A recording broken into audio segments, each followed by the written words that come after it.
ఒకసారి రెండేళ్లు కల్లారాల్లో పండుకొని బ్రోకర్ల ద్వారా 12-13 అమ్ముకుండు.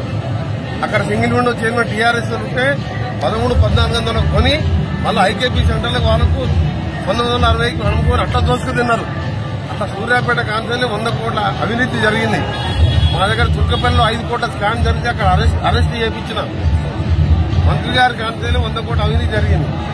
ఇవాళ ఎక్కడ లేని సమస్య ఏ రాష్ట్రంలో వడ్ల సమస్య లేదు. నేను అన్ని రాష్ట్రాల మంత్రులతో ఎంపీలతో మాట్లాడినా అసలు తెలంగాణలో ఎందుకు వస్తుంది ఈ సమస్య? ఇదంతా కూడా కుట్ర చేసి బీజేపీతో కొట్లాడుతున్నట్టు, కాంగ్రెస్ లేదన్నట్టు ఏదో నాటకంలో భాగంగా అనిపిస్తుంది తప్ప ఈ ఒడ్ల గుంతానికి సమస్య లేదు. గతంలో ఊరుగా ఐకేపీ సెంటర్ పెట్టింది కాంగ్రెస్ పార్టీ. అంతకుముందు ఉట్టి మార్కెటే ఉండే. 2004 కాంగ్రెస్ పార్టీ వచ్చినాగానే ప్రతి మహిళా సంఘం ఆధ్వర్యంలో కూడా ఐకేపీ సెంటర్లు పెట్టాం. వచ్చినాయి రాళ్ళు తేమ శాతం చూడకుండా కూడా మద్దతు ధర ఇప్పించడం ఆ రోజు.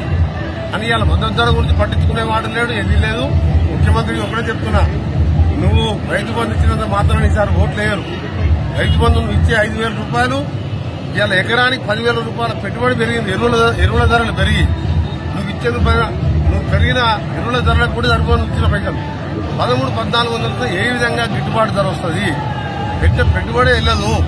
ఇది పార్లమెంట్ లో ప్రధానమంత్రి గారు నేను కలిసినప్పుడు అడిగితే ఏ రాష్ట్రంలో లేదు, ముఖ్యమంత్రి కావాలని మాతో పంచాయతీ పెట్టుకున్నట్టు చేసి మళ్ళా ఏదో లబ్ది పొందాలని చూస్తుంది తప్ప దీంట్లో వేరే లేదు. మేము చెప్పిన కాడు కొంతమని చెప్పారు.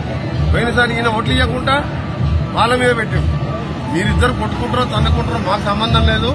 ఇక్కడ ఓట్లు తీసుకోకుంటే మాత్రం రేపటికెళ్లి ఐకేపీ సెంటర్ల రోడ్ల మీదనే రైతుల పక్షాన స్వయంగా నేనే ఉండి నల్గొండ జిల్లా వ్యాప్తంగా, తెలంగాణ వ్యాప్తంగా ఈ ప్రభుత్వాన్ని గట్టిగా ఎదురు తీస్తాం.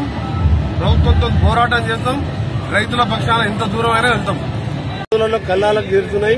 ముఖ్యమంత్రి గారు ఇప్పటి గోనె సంచులు గాని దాని మీద రివ్యూ పెట్టి గాని మంత్రులు గాని ఇప్పటి ప్రిపరేషన్ లేకుండా ఓన్లీ కేంద్రాన్ని తిట్టుకుంటూ కేంద్రానికి మంత్రులు పోయి అక్కడ మొత్తం దర్జాగా విలాసాలు వినులు చేసుకుంటూ రాజకీయం చేస్తున్నది మంచి పద్ధతి కాదు. ఒడ్లు కొనే బాధ్యత రాష్ట్రాలది. కేంద్రంతో కొట్లాడి ముఖ్యమంత్రి తెలుసుకోవాలి. మేము మాత్రం రేపటికెళ్ళి వచ్చిన ఓట్లు వచ్చినట్టే కొనకపోతే ఈ ఎండలలో మళ్ళా పోయినసారి కుప్పాలలో గుండెపోటు చాలా మంది చనిపోయారు.